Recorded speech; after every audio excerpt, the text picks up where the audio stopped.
Eu estou recebendo duas profs aqui na bancada comigo, que é a Carol e a Izzy. Elas idealizam juntas o projeto Movimentar Kids.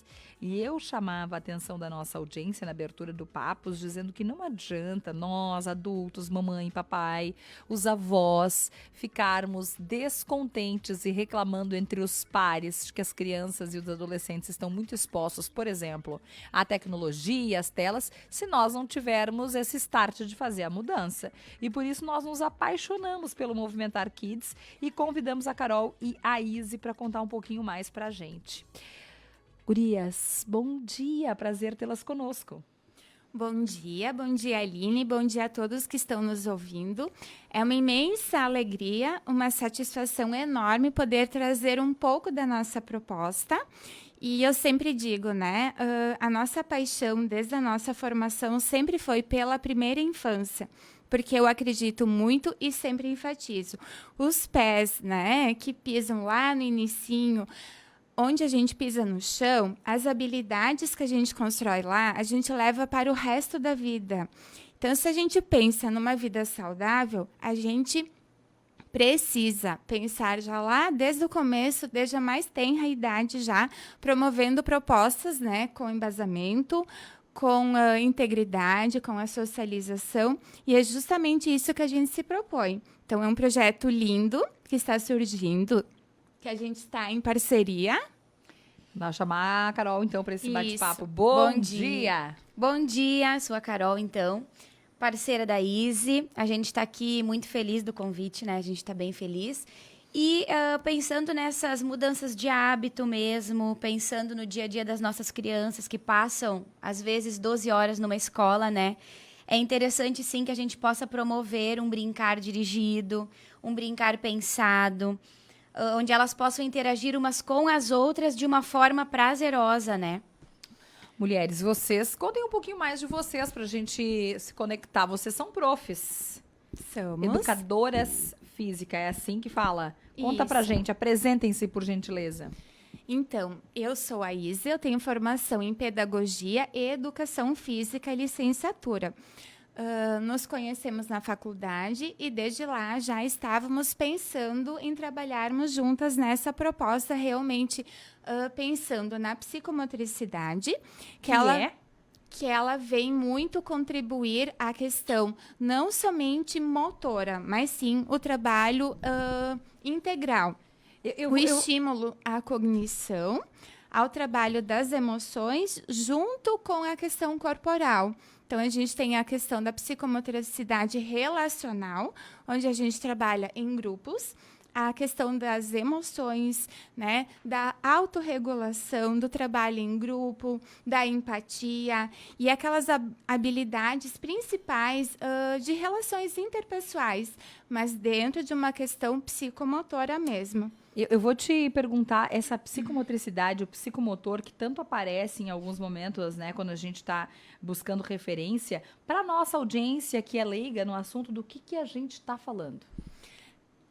A gente, então, está falando de uma reabilitação motora no foco de brincadeiras e onde a criança possa desenvolver o seu corpinho de uma forma gostosa, prazerosa, né, e dirigida.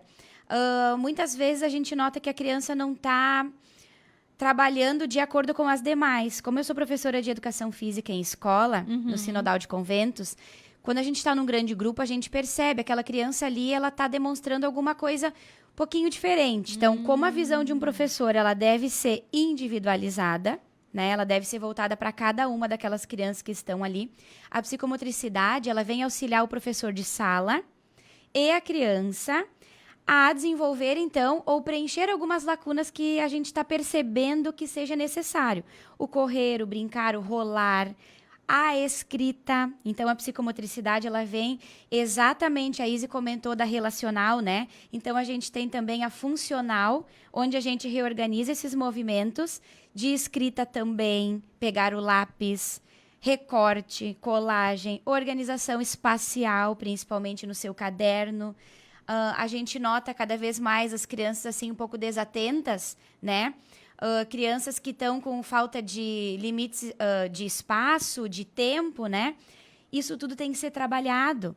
Diz uma autora que eu gosto muito, que a gente reclama às vezes, professores, essa criança está sempre desatenta, ela é muito desatenta, mas a atenção ela tem que ser trabalhada. Sim. A criança não nasceu sabendo, ela precisa ser trabalhada para que ela tenha essa atenção, né? Para que ela tenha esse foco.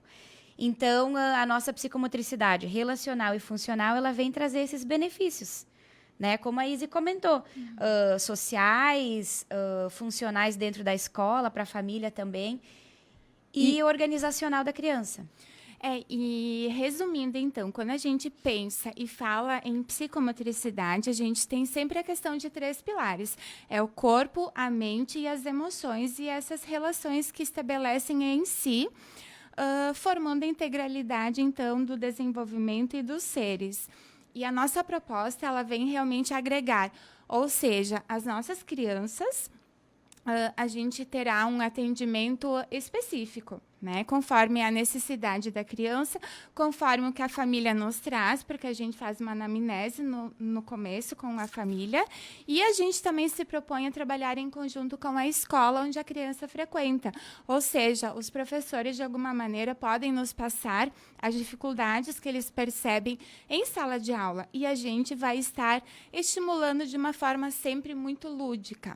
Por isso até eu fiz a pergunta da motricidade. Psicomotricidade é o correto, né? A expressão correta. Porque daqui a pouco, para o pai, para a mãe que nos acompanha, a gente tem que exemplificar, assim, o que eu identifico, né? E pensando como pai, como mãe, como vó, né? O que eu identifico que, opa, aqui não está... correndo, rolando, escrevendo, Isso. né? Conforme o esperado. O que a gente pode dar de dica para quem não é da área? Um exemplo bem claro é a mão que escreve, antes de obter essa coordenação de escrita, ela precisa amassar, rasgar, ela precisa ter vivências sensoriais, e a gente vem trazendo também uma proposta em forma de oficinas. No dia 20 de maio, a gente está lançando a primeira oficina sensorial, ou seja, o que seria isso? Seria um momento realmente para pais e filhos, onde a gente estará estimulando e desenvolvendo essa habilidade de motricidade fina, né? Esse contato com diferentes materiais, diferentes texturas, para justamente trabalhar essa habilidade de amassar, rasgar, manipular. A criança que tem... possibilidades de explorações diferenciadas, ela vai desenvolvendo funções executivas, que a gente sabe a importância que elas têm na construção do conhecimento futuro, e essas habilidades a gente constrói lá no comecinho. Eu sempre digo, né, na primeira infância, e a gente leva para o resto da vida. Um exemplo bem claro, pessoas que a gente normalmente ouve dizer que são muito estabanadas, né? Não tiveram muitas possibilidades. Quem derruba o microfone, por exemplo, no ar, assim, não é meu caso, né? Mas a questão de esbarrar em mesas, né, em cadeiras, é um exemplo muito simples, mas é algo que lá na infância não foi construído a questão de espaço temporal. E eu preciso perguntar para vocês também, assim, a gente vai falar um pouquinho mais depois do projeto, né, para a família que quer se aproximar mais do projeto, mas pensando até naquilo que nós falávamos aqui nos bastidores, né, às vezes a gente não oferta pela falta de informação, nos dias de hoje talvez a gente não oferta pelo acesso à internet, à tecnologia, a telas. Para a família que nos acompanha, assim, neste sábado de sol, o que poderia começar fazendo pela experiência e vivência que vocês têm, né, a Carol também, professora de educação física, atua. Aliás, né, deve ser um desafio nos dias de hoje ser professora destas áreas, com os alunos tendo acesso à tecnologia da forma que tem, e a gente tendo que fazer esse resgate daquilo que antigamente era muito comum, né? Que eram as brincadeiras, era atividade física. A educação física era a aula mais esperada, né? Realmente agora está sendo desafiador, eu acho, qualquer professor em sala de aula, né? Tá bem difícil. Em função dessas tecnologias, em função do agrado à criança, né? A gente tem que trazer novidades, a gente tem que estar inteirada naquele mundo deles. E eu, particularmente, quando eu olho para eles e eles me perguntam o que vai ter hoje, eu acho que eu fico mais assim na expectativa, né? A felicidade é tão grande de poder promover algo legal que eles entram nessa comigo, né? Prof, vai ter uma atividade nova hoje? Isso é a palavra assim que eu mais ouço e é a que eu mais gosto, sabe? Então eu digo que sim, vai ter uma atividade nova hoje. E a gente vai para o ginásio e eles percebem na gente esse amor pela profissão, sabe? Claro que a gente não vive só do amor, né? Mas é o primeiro passo. Então, o que acontece? A aula se torna muito mais fácil, mais agradável, né? A gente tem aquele apoio dos alunos na maioria, então, né? Porque eles sabem que a prof fez algo pensando neles com todo amor e carinho. Isso faz a grande diferença. A educação física no espaço amplo que a gente tem, que é um ginásio, por exemplo, eu trabalho no ginásio, trabalho em salas, trabalho no pátio, né? Mas os espaços amplos faz com que tu tenha uma maior... precisa ter um maior domínio, né? Daquelas crianças no espaço aberto. E eles sentem. Por isso, a vida é uma psicomotricidade, ela é sentimento, ela é emoção, né? Eles sentem o quanto a prof gosta, agora a gente vai escutar, eles conseguem compreender isso. Isso. E essa realmente é a nossa principal meta durante os nossos atendimentos com as crianças, promover esse momento de olhares, né? De olhar olho no olho, de promover, então, ali o olho no olho entre os pares, nós com eles, promovendo a escutativa, que é muito importante a criança ela se sentir vista. Ela sentir que ela é protagonista, porque ela é detentora de muitos saberes, né? E acho que às vezes a gente peca porque a gente não dá voz e vez às crianças. E elas têm muito a nos trazer. E é essa realmente a nossa meta, então, trazer esses momentos, né? De promover a escuta ativa, de pensar em momentos onde as famílias também terão essa oportunidade, né? Porque a gente sabe que o uso de tela, sim, é importante também, né? A gente só precisa saber organizar e administrar o tempo, porque a gente sabe o quanto é prejudicial para a formação e para o desenvolvimento, principalmente. E a gente deixa, então, de sugestão, né, para fugir um pouco do uso de telas, no dia a dia, convidar a criança para ela se sentir pertencente ao momento da rotina, da família, né, participando de tarefas simples, lá na organização do começo do dia, já a organização da sua cama, dos seus materiais, estimulando a autonomia deles, né, oportunizando que eles possam fazer. Né? Até organizar a sua mochila, por exemplo, desde cedo. Né? Crianças pequenas são capazes de organizar os seus pertences.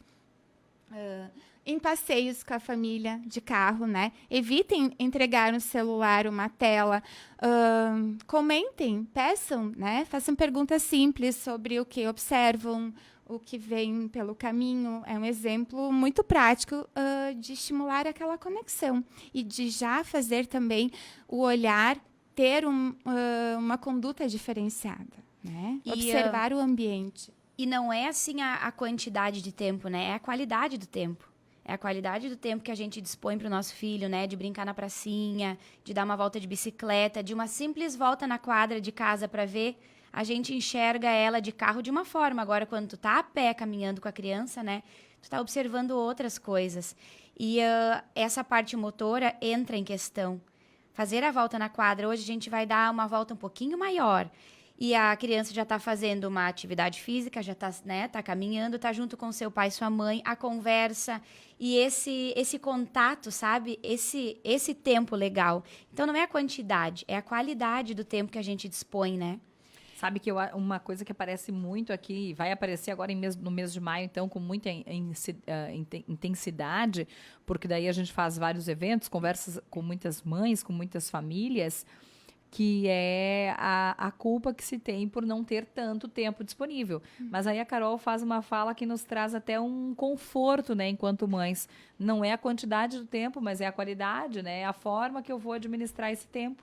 E eu justamente perguntei sobre esse sábado de sol, porque nós estamos num feriadão, né? E às vezes a gente fica ansioso. Eu vi vários, e vocês, óbvio, mais do que eu, vários memes lá na volta da escola, no final do verão, falando sobre isso, assim, sobre as famílias estarem exaustas de tantas atividades propostas. E às vezes a gente se perde, né, profs, na necessidade de ficar colocando sempre uma atividade nova e não se concentrando daqui a pouco um pouquinho mais numa volta na quadra. Isso aí. O que a gente fala muito também é que realmente a aprendizagem significativa, ela se dá na simplicidade. É no simples, é nas coisas mais simples, mas principalmente que contenham presença, né? Que a gente esteja realmente ali disponível para a criança, interagindo com ela. Se for 10 minutos por dia que a gente tenha, que seja realmente ali os 10 minutos, né? Eu e você criança e eu, sabe? E da gente realmente fazer esses momentos de conexão, que são tão fundamentais e que fazem toda a diferença. E então, falando nos movimentos, a gente também traz, dentro da nossa proposta, a questão do Funcional Kids, que é diferente das aulas de psicomotricidade. O funcional é parecido com o funcional dos adultos. Mas a gente traz realmente o Kids, porque a gente pensa que habilidades e hábitos a gente desenvolve praticando e repetindo, incentivando desde cedo. Então, a criança que ela tem oportunidade desde cedo, ela vai criar o hábito da atividade física e, consequentemente, uma vida mais saudável.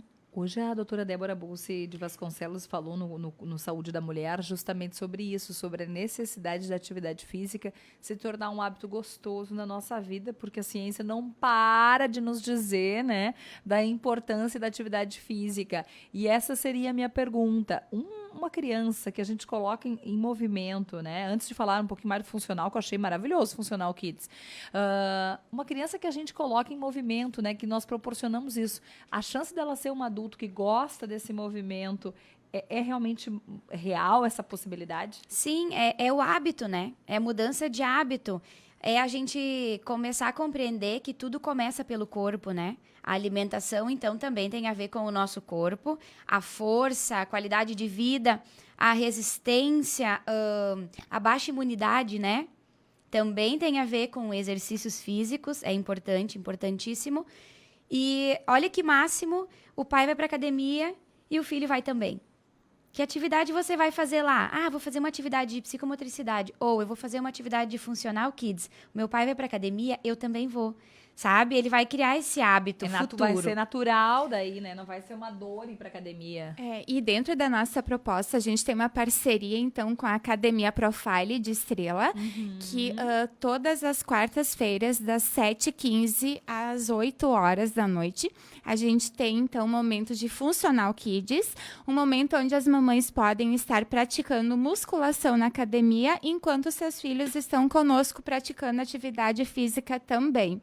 Então, é uma proposta muito linda, né? De criar hábitos lá em conjunto, pais e filhos, desde cedo.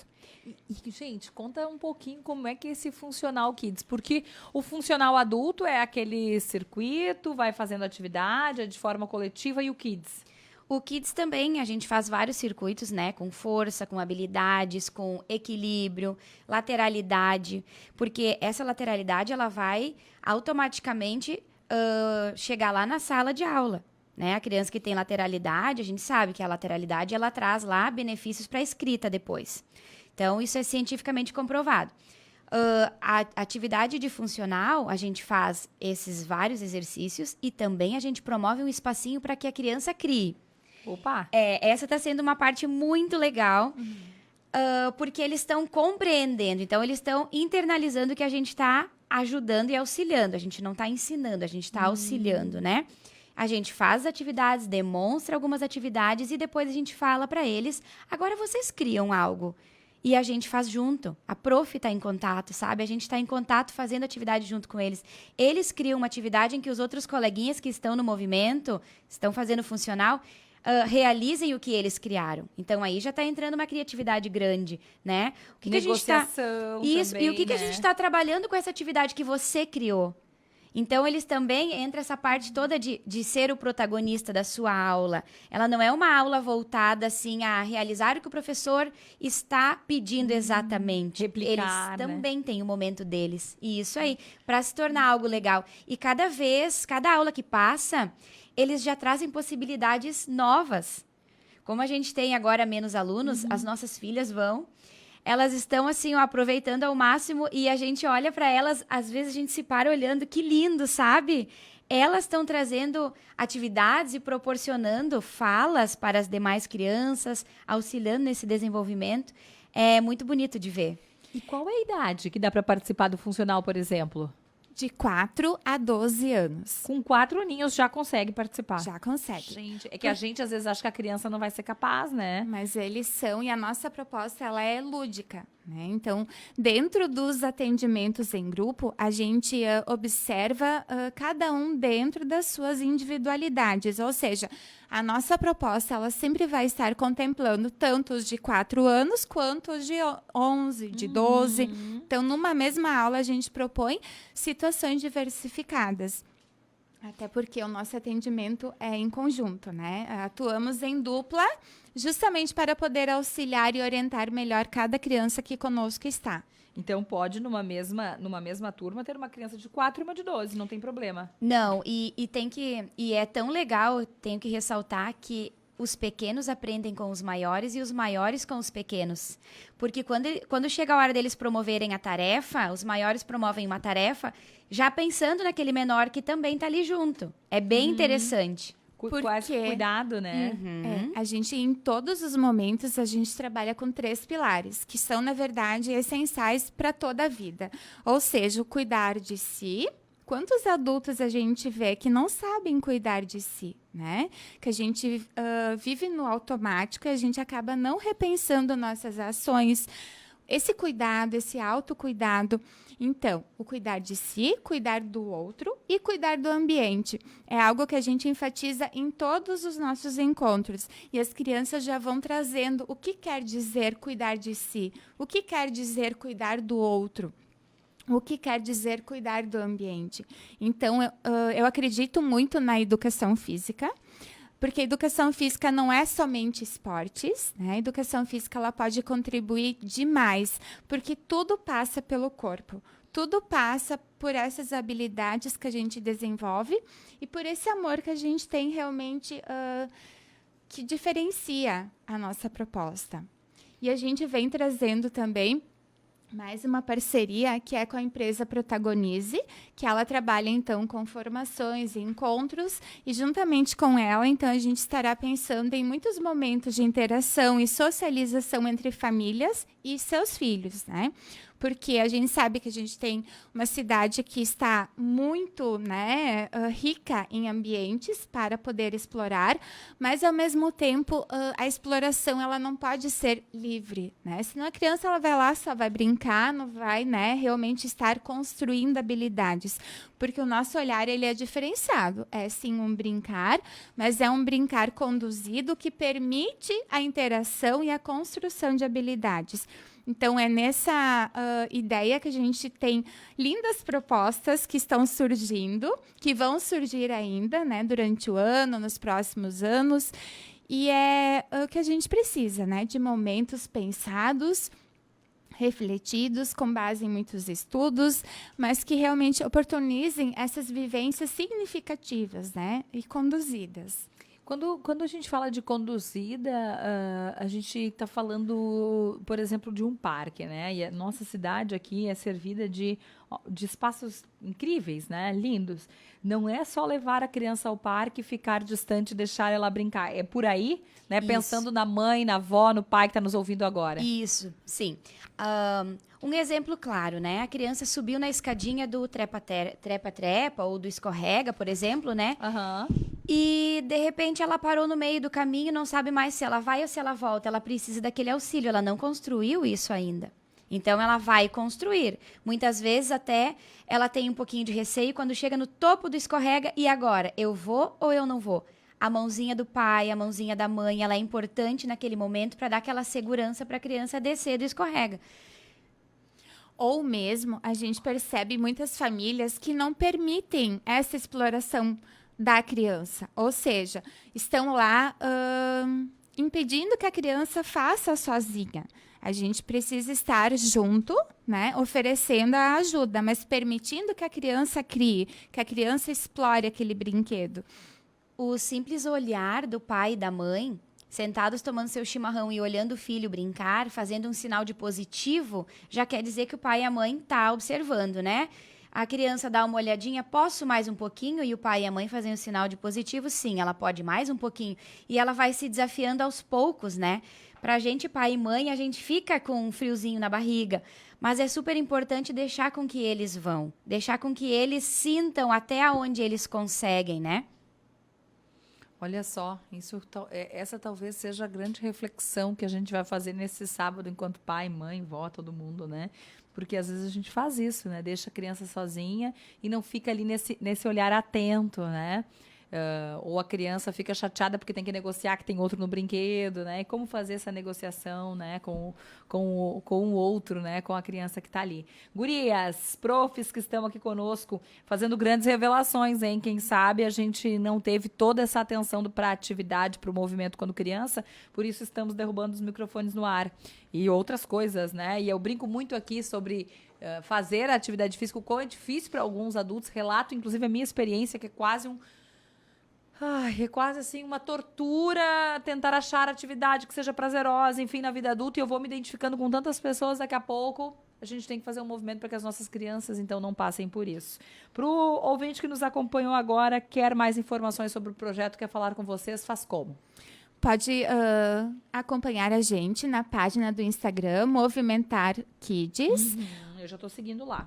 Isso, a gente lá, então, vai estar compartilhando muitas das nossas propostas, muito material também de estudos, né, para promover essa realmente reflexão, esse olhar atento, né, a compreender mais o que realmente quer dizer o movimento humano lá na primeira infância.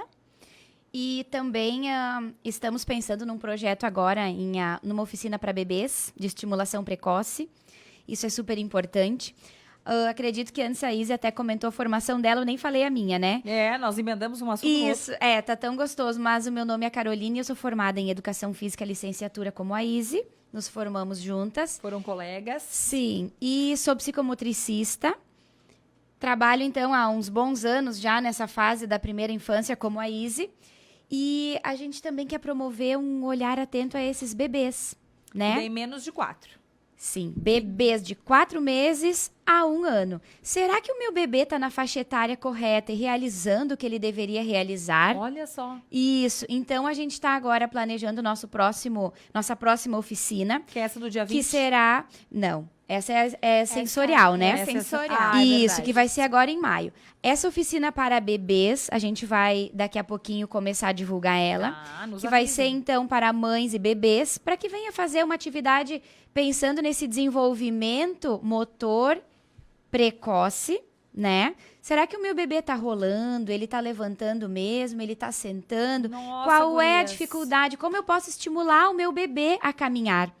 Quando eu escuto algumas mães dizer assim, meu bebê não vai engatinhar, ele já vai caminhar. Isso dói, sabe? Porque se a gente parar para pensar e compreender a importância do engatinhar e desse momento de rastejar no chão, a gente incentivaria muito mais. Então, eu até convido todos que venham participar da nossa página, que acompanhem o nosso trabalho, vai ser muito interessante. Vamos combinar o seguinte, eu já vou liberar, mas é que eu fiquei tão interessada nessa pauta, porque eu que sou mãe recente, quantas foram as vezes que a gente dá um Google ali para saber se está dando o previsto, né? Próxima pauta de vocês aqui comigo, só bebês. Ótimo. Pauta só bebês. Ótimo. Combinado. E aí eu que tô com tudo fresco agora na mente, eu vou perguntar, isso estava certo? Porque a gente ouve muito isso mesmo, né? E a gente começa a comparar com outro bebê, e esse tá sentando, o meu não tá, o meu caminhou, não engatinhou. E olha, é uma infinidade de... Bom, vocês sabem disso melhor que eu. Diga, Izzy. A gente pensa, então, em muitos momentos, em muitas propostas diferenciadas, mas todas elas voltadas para o desenvolvimento humano. Ou seja, esse desenvolvimento infantil. Então, a oficina sensorial, ela vai estar livre e aberta para todas as idades, porque ela foi pensada para todas essas faixas etárias, né? Para mães de bebês também podem participar, que de alguma maneira vão poder interagir com a sua criança. E para nós, quando a gente fala que todos podem participar, o nosso olhar ele é voltado para aquela faixa etária, a gente vai até aqui, né? Nada de além do limite que aquela criança possa, né? Essa criança já pode um pouquinho mais, então a gente trabalha um pouquinho mais, a gente vai pedindo um pouquinho mais. E o que mais a gente quer é que tenha um momentinho, ao menos 45 minutos, 50 minutos da mãe, ou do pai, ou da avó, ou da sua madrinha, né? Com o seu bebê. Muito bem, sábado pra lá de especial, conversando com a Caroline Cardoso e com a Izzy Lloyd, a Izzy e a Carol Fontaniva, que são as idealizadoras do Movimentar Kids e estão comprometidas de voltar aqui para falarmos só sobre bebês. Ótimo. Combinado. Angélica vai chamar vocês. Gurias, @movimentarkids no Instagram? Isso, Isso. @movimentar.kids. .kids. Obrigada, viu, pela participação de vocês. Sucesso no projeto. Vamos botar essa criançada para mexer.